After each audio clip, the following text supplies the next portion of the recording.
എല്ലായിടത്തും ഉണ്ട്. നിങ്ങൾ പറയുന്ന ഈ മീഡിയാസിനുള്ളിൽ പ്രശ്നങ്ങളില്ലേ? ഈ സ്വപ്നങ്ങളിലേക്ക് നമ്മൾ എത്തിച്ചേരുക എന്നുള്ളതാണല്ലോ നമ്മുടെ ലക്ഷ്യം എന്ന് പറയുന്നത്. സിനിമ അതാണല്ലോ. ഇന്ന് ഞാനിപ്പോ ഈ ഒരു ചെയറിൽ ഇരിക്കുന്നുണ്ടെങ്കിൽ അതെന്റെ ഒരു 15 വർഷത്തെ കഷ്ടപ്പാടാണെന്നുള്ളത് നല്ല ബോധ്യമുള്ള ഒരാളാണ്.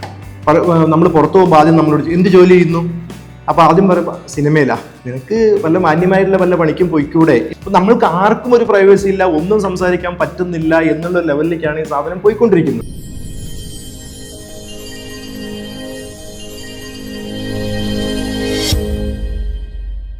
ഹായ്, ഹലോ, നമസ്കാരം. Welcome to Boho Media. സാധാരണഗതിയിൽ മലയാള ഫിലിം ഇൻഡസ്ട്രിയിൽ നിന്ന് പൊതുവെ നടീനടന്മാർ മറ്റുള്ള ഭാഷകളിൽ അന്യഭാഷാ ചിത്രങ്ങളിലേക്കാണ് പോകാറ്. പക്ഷെ ഇന്നും നമ്മളുടെ കൂടെയുള്ള ഗസ്റ്റ് തമിഴ് ഇൻഡസ്ട്രിയിൽ നിന്ന് മലയാള ഇൻഡസ്ട്രിയിലേക്ക് വന്ന ഒരു മലയാളി ആർട്ടിസ്റ്റാണ്. Welcome to Boho media Harish. Tamil ഇൻഡസ്ട്രിയിൽ നിന്ന് മലയാളം ഇൻഡസ്ട്രിയിലേക്ക് അതെന്താ അങ്ങനെ? തമിഴ് ഇൻഡസ്ട്രിയിൽ നിന്നും മലയാളം ഇൻഡസ്ട്രിയിലേക്ക് അങ്ങനെ ഒരു ചേക്കേറലൊന്നും അല്ല, ഒരു മലയാളിയാണല്ലോ, അതുകൊണ്ടൊരു ചോദ്യം. അത് നമ്മളൊക്കെ പണ്ട് കാലത്ത് സിനിമ എന്ന് പറയുന്നത് ഞാനൊക്കെ ഒരു 80s ആണല്ലോ.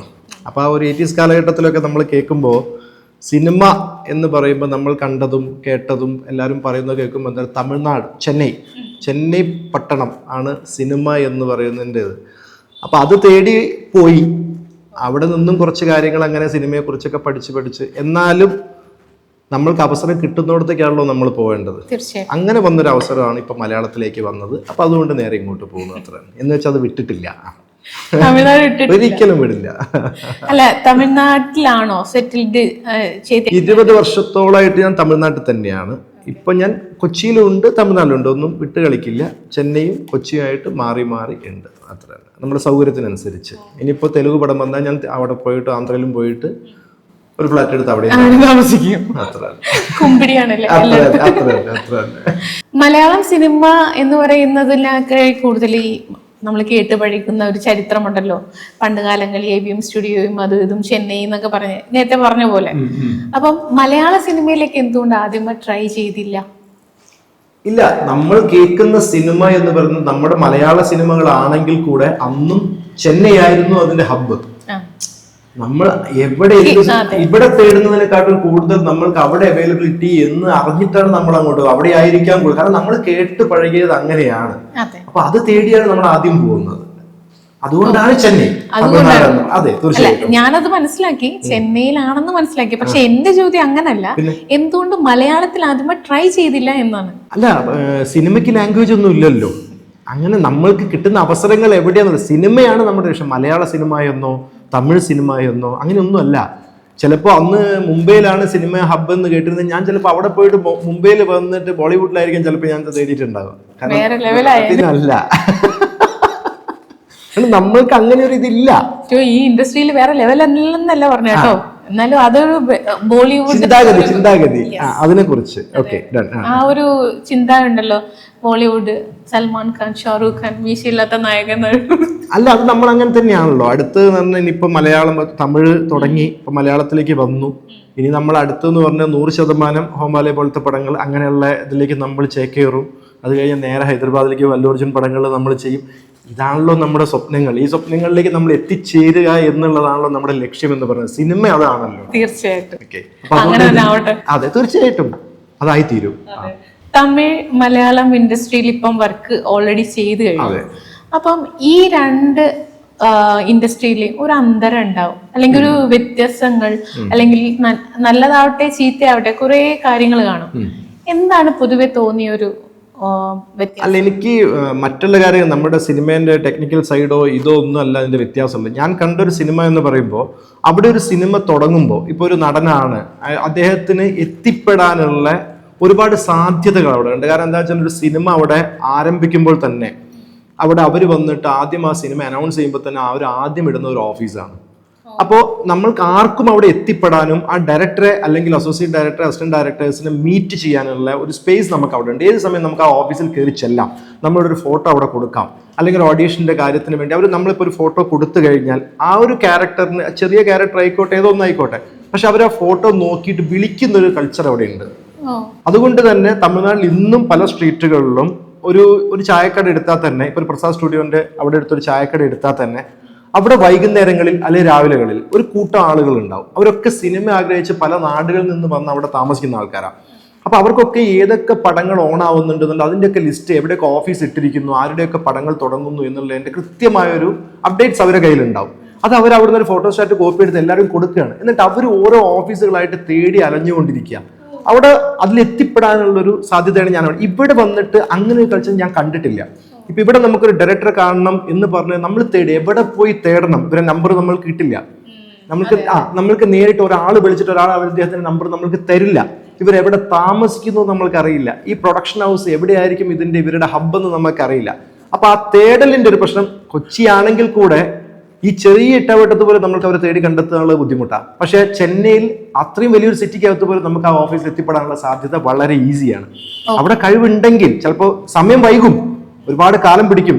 എന്ത് പറഞ്ഞാലും ഒരു 10-15 വർഷം നമ്മൾ സിനിമയെ സ്നേഹിച്ചു വരുന്ന ഒരാളാണെങ്കിൽ എല്ലാം തിരിച്ച് എല്ലാ പ്രശ്നങ്ങളും ഫേസ് ചെയ്തിട്ട് സിനിമ തന്നെ എന്ന് തീരുമാനിക്കുന്ന ഒരാൾക്ക് മിനിമം 15 വർഷം കഷ്ടപ്പെടേണ്ടി വരുന്നുള്ളതാണ് എൻ്റെ. ഇന്ന് ഞാനിപ്പോൾ ഈ ഒരു ചെയറിൽ ഇരിക്കുന്നുണ്ടെങ്കിൽ അതെന്റെ ഒരു 15 വർഷത്തെ കഷ്ടപ്പാടാണെന്നുള്ള നല്ല ബോധ്യമുള്ള ഒരാളാണ്.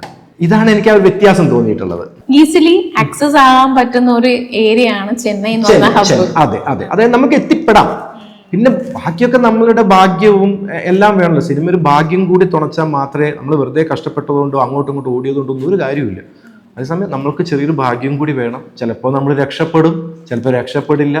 എന്നും രക്ഷപ്പെട്ടാലും സിനിമാക്കാരെന്നുള്ള പേര്, രക്ഷപ്പെട്ടില്ലെങ്കിലും സിനിമാക്കാരെന്നുള്ള പേര്, അത് എന്നും നമുക്കൊരു ചാപ്പ കുത്തും. സിനിമാക്കാരെന്നുള്ള അത് കിട്ടും, അതെങ്ങനെയാലും കിട്ടും. അപ്പൊ ഈ അടുത്തിറങ്ങിയ കുറച്ച് മുന്നേ ഇറങ്ങിയ ഒരു സിനിമയുടെ വർഷങ്ങൾക്ക് ശേഷം ആ സിനിമ കണ്ടിരുന്നല്ലോ. തീർച്ചയായിട്ടും. ഓക്കെ, ഈ മദ്രാസി ആ ഒരു പഴയ ഒരു കാലഘട്ടം ഉണ്ടല്ലോ, ആ കാലഘട്ടം ഇതിനെ ബേസ് ചെയ്തിട്ടുള്ള ആ ഒരു ചുറ്റുവട്ടത്തിലുള്ള ഒരു സിനിമയാണ്. അത് കണ്ടപ്പോ എങ്ങനെ തോന്നി? ഈ ഒരു പറയുന്ന രീതികൾ തന്നെയായിരുന്നു സത്യത്തിൽ ആ ഒരു കൾച്ചർ വർഷങ്ങൾക്ക് ശേഷം കാണിച്ച ആ ഒരു സിനിമ. അത് 80s കാലഘട്ടം അല്ല, അതിന്റെ മുന്നേ ഉള്ള ഒരു കാലഘട്ടം. ആക്ച്വലി അതിലിപ്പോ വിനീതേട്ടൻ ഉദ്ദേശിച്ചെന്ന് വെച്ചാൽ എനിക്ക് തോന്നുന്നു ശ്രീനിവാസൻ സാറൊക്കെ പോയിരുന്ന ഒരു കാലഘട്ടം ഉണ്ടല്ലോ, അതായത് കഴിഞ്ഞൊരു തലമുറ, ആ കാലഘട്ടത്തിന്റെ ആ ഒരു കൾച്ചറാണ് അവിടെ കാണിച്ചിട്ടുള്ളത്. അന്നത്തെ എത്തിപ്പെടുന്നത് എനിക്ക് പെട്ടെന്നൊരു ഡൗട്ട് തോന്നി. അന്നത്തെ ഒരു കൾച്ചറാണ് കാണിച്ചിരിക്കുന്നത്. ആ സാമീസ് ലോഡ്ജും അതും ഇതും അതിനോടൊക്കെ ബന്ധപ്പെട്ട് അത് അന്നത്തെ ഒരു കാലഘട്ടം. അത് മാറി ഇപ്പൊ എന്താന്ന് വെച്ചാൽ അങ്ങനത്തെ ഒരു സാമീസ് ലോഡ്ജിൽ പോയി കൂടെ. അന്ന് ഈരാളി ഗസ്റ്റ് ഹൗസ് ഒക്കെയാണ് ഇവർ പറയുമ്പോൾ, ഈരാളി ഗസ്റ്റ് ഹൗസ് എന്ന് പറഞ്ഞവര് ശ്രീനി സാർ പോയിരുന്ന എഴുതിയിരുന്ന കഥകൾ കഞ്ഞിയും പയറും കുടിച്ചൊരു കാലഘട്ടം. ഈ ഈരാളിയിൽ ഞാനും പോയിരുന്നിട്ടുണ്ട്, അതുകൊണ്ടാണ് ഞാൻ പറയുന്നത്. അപ്പൊ ആ ഒരു കൾച്ചർ അത് ഇതിന് മുന്നുള്ള ഒരു സംഭവമാണ്. അത് ഇപ്പോഴത്തെ സിനിമയായിട്ട് കൂട്ടിക്കുഴക്കണ്ട. അപ്പോ നടികർ സംഘം, ചെന്നൈയിലെ നടീനടന്മാരുടെ അസോസിയേഷൻ നടികർ സംഘത്തില് മെമ്പർഷിപ്പ് ഉണ്ടോ? അതെ, ഉണ്ട്. ഇവിടെ അമ്മയിലുണ്ടോ? ഇല്ല. ഓക്കെ, അപ്പൊ അതെന്താണ് ഇവിടെ അസോസിയേഷനിൽ എടുക്കണ്ടേ? അത് അങ്ങനെയല്ല. നമ്മളിപ്പോ നടികർ സംഘത്തിൽ എനിക്ക് മെമ്പർഷിപ്പ് കിട്ടുമ്പോൾ നമ്മളൊരു ഇങ്ങനെ ഒരു അസോസിയേഷനിൽ മെമ്പർഷിപ്പ് എടുക്കണമെങ്കിൽ ഒരു 3 സിനിമയോളം നമ്മൾ ചെയ്തിരിക്കണം. മീൻസ് ക്യാരക്ടർ റോളായിട്ട് നമ്മളൊരു 3 സിനിമയെങ്കിലും ചെയ്തിരിക്കണം. പിന്നെ അവിടുത്തെ റൂൾ എന്താന്ന് വെച്ച് കഴിഞ്ഞാൽ നമ്മളൊരു 3 സിനിമ ചെയ്യുക, 10 മിനിറ്റ് മിനിമം ഫൂട്ടേജ്, ഈ 3 സിനിമകളും കൂടി ചേർത്ത് മിനിമം ഒരു 10 മിനിറ്റ് ഫൂട്ടേജ് എങ്കിലും നമ്മളൊരു CD ആക്കി അവർ കൊടുക്കണം. നമ്മൾ ഇത്ര പടത്തിൽ വർക്ക് ചെയ്തിട്ടുണ്ടെന്നുള്ള. ഇതും പോരാത്തതിന് നമ്മൾക്ക് 2-3 ഡയറക്ടേഴ്സിന്റെ സൈൻ വേണം. കാരണം നമ്മൾ ലൊക്കേഷനിൽ ഒരു പ്രശ്നക്കാരനല്ല, ഇവര് സർട്ടിഫൈ ചെയ്യണം നമ്മളെ ഫസ്റ്റ്. ഇത്രയും കടമ്പകൾ കടന്നിട്ടാണ് അവിടെ ഒരു മെമ്പർഷിപ്പ് കിട്ടേണ്ടത്. ഇവിടെ ഞാൻ 3 പടം ചെയ്തിട്ടില്ല. ഇവിടെ മലയാളത്തിലും എനിക്ക് തോന്നുന്നു അങ്ങനെ തന്നെ ആയിരിക്കാം എന്നുള്ളതാണ്. ഞാൻ ഇതുവരെ അമ്മേന്റെ അതിനെ പറ്റി അന്വേഷിച്ചിട്ടില്ല. കാരണം ഇനിയിപ്പോ പടങ്ങൾ വരട്ടെ, അതിനനുസരിച്ച് ഒരു 3 പടം കഴിയുമ്പോൾ ഒരു 10 മിനിറ്റ് ഫൂട്ടേജ് എന്നുള്ളത് നമുക്ക് 1 മണിക്കൂർ ഒരു ഫുൾ പടമേ കൊടുക്കാൻ പറ്റട്ടെ. അങ്ങനെ കൊടുക്കുമ്പോൾ ഞാൻ അമ്മയുടെ മെമ്പർഷിപ്പ് എടുക്കുമ്പോൾ നമുക്ക് അതിനെപ്പറ്റി സംസാരിക്കാം. തീർച്ചയായിട്ടും. ഈ നടികർ സംഘം അപ്പം ഒരുപാട് ഈ അസോസിയേഷനിൽ ഉള്ള ഒരു വ്യക്തി ആയതുകൊണ്ട് ചോദിക്കുകയാണ്, അമ്മയിൽ ഇപ്പൊ റീസെന്റ് നടക്കുന്ന കുറെ കോൺഫ്ലിക്ട്സും കാര്യങ്ങളൊക്കെ ഉണ്ട്, അതിനെ കുറിച്ച് എന്താണ് അഭിപ്രായം? ഇല്ല, ഇതൊരു സംഘടനയല്ലേ, സിനിമാക്കാരുടെ സംഘടന, സിനിമാ പ്രവർത്തകരുടെ കുറെ കലാകാരന്മാരുടെ കൂട്ടായ്മയായിട്ടുള്ള ഒരു സ്ഥലമാണ്. അമ്മയായിക്കോട്ടെ, നടികർ സംഘമായിക്കോട്ടെ, ഇങ്ങനെയുള്ള എന്തൊരു പ്രശ്നമായാലും കഴിയുന്നത്ര അത് പുറത്തേക്ക് എടുക്കാതെ അവരുടെ ഉള്ളിൽ തന്നെ അത് തീർക്കാൻ കഴിയുന്നതായിരിക്കണം. അതാണ് അതിൻ്റെ ഒരു മഹത്വം. കാരണം നമ്മൾ സിനിമാക്കാർക്ക് ഓൾറെഡി നമ്മളെ മറ്റുള്ളവർ കാണുന്ന ഒരു കാഴ്ചയുണ്ട്.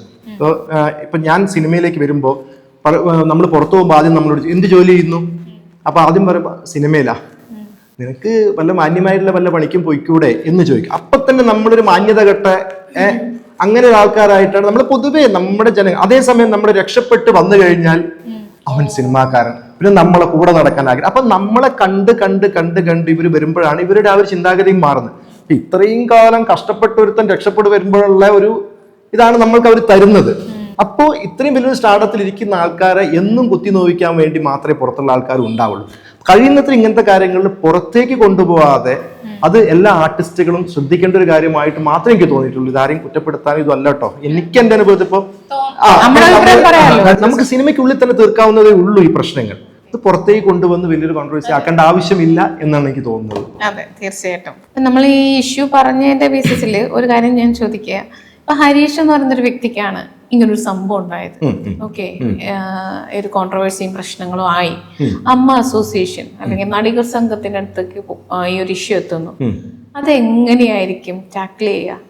അല്ല, ഇപ്പോ അതെങ്ങനെയാണ് ടാക്കിൾ ചെയ്യപ്പെടേണ്ടത്? അതായത് ഇപ്പൊ എനിക്കൊരു പ്രശ്നം വന്നിട്ടുണ്ടെങ്കിൽ ഞാൻ 100% ഇപ്പൊ എനിക്ക് അമ്മയിൽ എനിക്ക് മെമ്പർഷിപ്പ് ഇല്ല. കാരണം ഇപ്പൊ എനിക്കിവിടെ ഒരു കേരളത്തിൽ നിന്ന് എനിക്കൊരു പ്രശ്നം വരിക, അപ്പൊ ഒന്നുമില്ല, നമുക്ക് സാലറി ഇഷ്യോ, നമുക്ക് കിട്ടേണ്ട ശമ്പളം കൃത്യമായിട്ട് കിട്ടാതിരിക്കുകയോ അല്ലെങ്കിൽ അങ്ങനെയൊക്കെ പല ബുദ്ധിമുട്ടുകളും നമുക്ക് വരുന്നൊരു ഇൻഡസ്ട്രി ആണല്ലോ. കാരണം ആരെയും കുറ്റപ്പെടുത്താമെന്നല്ല, അപ്പോൾ പലതും സംഭവിക്കാം സിനിമയ്ക്കുള്ളിൽ. അപ്പൊ എനിക്ക് അങ്ങനെ ഒരു പ്രശ്നം വന്നു കഴിഞ്ഞാൽ എനിക്ക് പറയാൻ ഒരു സംഘടന അവിടെ ഉണ്ട്. ഇപ്പൊ എനിക്ക് തോന്നുന്നു സൗത്ത് ഇന്ത്യയിൽ മൊത്തം സൗത്ത് ഇന്ത്യൻ നടികർ സംഘമാണ്, സൗത്ത് ഇന്ത്യയിലാണ് അത് മൊത്തം വരുന്നത്. അതെ, അതിനിപ്പോ എനിക്ക് ഇവിടെ ഒരു പ്രശ്നം വന്നാൽ എനിക്ക് അവിടെ അറിയിക്കാനുള്ളൊരു സ്ഥലം അവിടെ ഉണ്ട്. അപ്പോൾ അത് കൃത്യമായിട്ട് ഞാൻ ഒരിക്കലും അതൊരു മീഡിയന്റെ മുന്നിൽ വന്നിട്ടോ എനിക്കൊരു പ്രശ്നമുണ്ട് എന്നും പറഞ്ഞ് ഞാനൊരു മീഡിയക്ക് മുന്നിൽ വന്നിട്ടല്ല ഞാൻ പറയുക. ഞാൻ തീർച്ചയായിട്ടും അതിന് ബന്ധപ്പെട്ട ആളുകളുമായിട്ട് ഞാൻ ചർച്ച ചെയ്തതിന് ശേഷം എന്ത് ചെയ്യണം ആ തീരുമാനം അവരെടുക്കട്ടെ. അവിടേക്ക് വിളിച്ചു വരുത്താനുള്ള ഒരുപാട് വേദികളുണ്ടല്ലോ, അവിടെ അവർ സംസാരിക്കാൻ തയ്യാറായുള്ള നമ്മുടെ മുതിർന്ന നേതാക്കന്മാരുണ്ട്, എല്ലാവരും ഉണ്ട്. അവിടുത്തെ ഒരു ടീം ഉണ്ടാവുമല്ലോ, സെക്രട്ടറി ആയിക്കോട്ടെ, പ്രസിഡന്റ്, അങ്ങനെ കുറെ ആൾക്കാരുണ്ട്. നമ്മൾക്ക് അതിലേക്ക് പോവുക എന്നുള്ളതാണ് ചെയ്യേണ്ടത്. അല്ലാതെ നമ്മൾ എന്താ പറയാ സോഷ്യൽ മീഡിയയിൽ കയറി ഈ എന്താ പറയാ ഇൻട്രസ്റ്റ് അലമ്പാക്കരുത്. അത്ര തന്നെ. അത് എല്ലാരും അതിനുള്ളിൽ ഇപ്പൊ നമ്മൾ കാണുന്നല്ലേ വാർത്തകളിൽ കാണുമ്പോൾ ഓരോന്ന് കാണുമ്പോഴും എന്തിന് അതിന്റെ ആവശ്യമില്ലാത്തൊരു സ്ഥാനത്തിലേക്ക് പോകുന്നു എന്നാണ് തോന്നിയിട്ടുള്ളത്. ഈ ഒരു ഇഷ്യൂലാണെങ്കിലും ഈ സോഷ്യൽ മീഡിയയുടെ കാര്യം പറഞ്ഞതുകൊണ്ടാണ് ഇന്നത്തെ കാലത്ത് ഏറ്റവും കൂടുതൽ പ്രശ്നങ്ങൾ പുറത്തേക്ക് വരുന്നത് സോഷ്യൽ മീഡിയ ഉണ്ടായത് കൊണ്ടാണെന്നുള്ളൊരു പറഞ്ഞു വെപ്പുണ്ട്. ഈ ഒരു സംഘടനയിൽ ഇഷ്യൂ വന്നപ്പോഴും സോഷ്യൽ മീഡിയയിൽ അവരുടെ ഒരു നീക്കുപോക്ക് അല്ലെങ്കിൽ അവരുടെ ഇടപെടലുകൾ അതെങ്ങനെ നോക്കുക? പക്ഷെ ഇതിലൊന്നും തീരുമാനം സോഷ്യൽ മീഡിയ അല്ലല്ലോ. അവസാനത്തെ ജഡ്ജ്മെന്റ് ഉണ്ടല്ലോ, അതൊന്നും സോഷ്യൽ മീഡിയ അല്ലല്ലോ തീരുമാനിക്കുന്നത്. അതല്ല, ഇഷ്യൂ അറിയുന്നുണ്ടല്ലോ. ഇഷ്യൂ അറിയുന്നു എന്ന് പറഞ്ഞാൽ ഇത് സോഷ്യൽ മീഡിയ ആണോ അറിയിക്കുന്നത്? അല്ല, ഇവർ സോഷ്യൽ മീഡിയക്ക് മുന്നിൽ വന്ന് നിങ്ങൾക്ക് തരുന്ന കണ്ടന്റ് കൊണ്ടല്ലേ അറിയുന്നത്. ഇതെന്തിനാണ് ഇപ്പൊ നമ്മൾക്ക് ഇവിടെ ഒരുപാട് ചാനൽസ് ഉണ്ട് മൊബൈൽ പിടിച്ചു വരുന്നത്. നിങ്ങൾക്കറിയാം, പലരും എവിടെ ചെന്ന് കഴിഞ്ഞാൽ ഇപ്പൊ എല്ലാവരും മീഡിയാസ് ആണ്. അപ്പൊ നമ്മൾക്ക് ആർക്കും ഒരു പ്രൈവസി ഇല്ല, ഒന്നും സംസാരിക്കാൻ പറ്റുന്നില്ല എന്നുള്ള ലെവലിലേക്കാണ് ഈ സാധനം പോയിക്കൊണ്ടിരിക്കുന്നത്. ആരെയും കുറ്റപ്പെടുത്തൽ, എല്ലാവരും ജീവിതമാർഗമാണത്. അപ്പൊ ഇതിലെ നെഗറ്റീവ്സിനെ മാത്രം എന്തിനെടുത്ത് അത് നമ്മളെ റീച്ചിന് വേണ്ടിയിട്ടാണ് ഈ നെഗറ്റീവ്സിനെ കുത്തി കയറ്റിക്കൊണ്ടിരിക്കുന്നത്. ഇതൊന്നും ഒരു നെഗറ്റീവ് അല്ല. എല്ലാ ഇൻഡസ്ട്രിയിലും പ്രശ്നങ്ങളുണ്ട്. ഏത് ഇൻഡസ്ട്രിയിലാണ് പ്രശ്നമില്ലാത്തത്? എല്ലായിടത്തും ഉണ്ട്. നിങ്ങൾ പറയുന്ന ഈ മീഡിയാസിനുള്ളിൽ പ്രശ്നങ്ങളില്ലേ? തീർച്ചയായിട്ടും. അത് ആരാ പുറത്തേക്ക് ഞങ്ങൾ ഇറങ്ങണോ അതിന് വേണ്ടിയിട്ട്? ഇല്ല.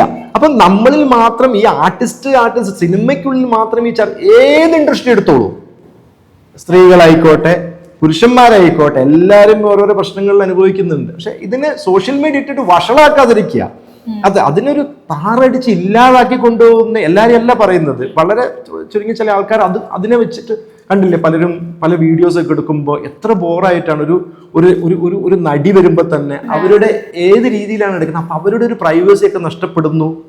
അതൊക്കെ വളരെ മോശമായ രീതിയാണെന്ന് ഞാൻ പറയുള്ളൂ. ഇനിയിപ്പോ അതിന്റെ പേരിൽ ഇന്നെ അങ്ങ് ഇതാക്കിയാലും കുഴപ്പമൊന്നുമില്ല. പറ ഹരീഷിന്റെ ഒരു തമിഴ് സിനിമയിലേക്കുള്ള ആദ്യത്തെ ഒരു എൻട്രിയും കാര്യങ്ങളുണ്ടല്ലോ, ഏതിലാണ് തുടക്കം? തമിഴ് സിനിമ ഞാൻ ആദ്യം ചെയ്യുന്നത് ഭദ്രമാ പാത്തുക്കങ്ക എന്ന് പറഞ്ഞൊരു തമിഴ് സിനിമയാണ്. അപ്പോൾ അത് എല്ലാം പുതുമുഖങ്ങളുള്ള ഒരു സിനിമയായിരുന്നു. ഞാൻ അറിഞ്ഞിട്ട് പോലും അങ്ങനെ സിനിമ. അപ്പൊ ഞാൻ ഇങ്ങനെ ഒരു എഡിറ്റിംഗ് സ്റ്റുഡിയോയിൽ എൻ്റെ ഒരു ഫ്രണ്ടിന്റെ എഡിറ്റിംഗ് സ്റ്റുഡിയോയിൽ ഇരിക്കുന്ന സമയത്ത് എന്നോട് പറഞ്ഞിട്ട് ഇങ്ങനെ ഒരു പടം നടക്കുന്നുണ്ട്, ഞാനൊരു ഫോട്ടോ അയച്ചു കൊടുക്കാൻ, നിന്റെ ഒരു ഫോട്ടോ എനിക്ക് തായെന്ന് പറഞ്ഞു. ശരി, ഓക്കെ, ഞാനൊരു ഫോട്ടോ കൊടുത്തു. അപ്പൊ ഞാൻ ഈ ഫോട്ടോ കൊടുത്തപ്പോൾ ഞാൻ തലയിൽ ഒരു തോർത്തുമുണ്ട് കിട്ടിയ ഒരു ഫോട്ടോ ഉണ്ടായിരുന്നു.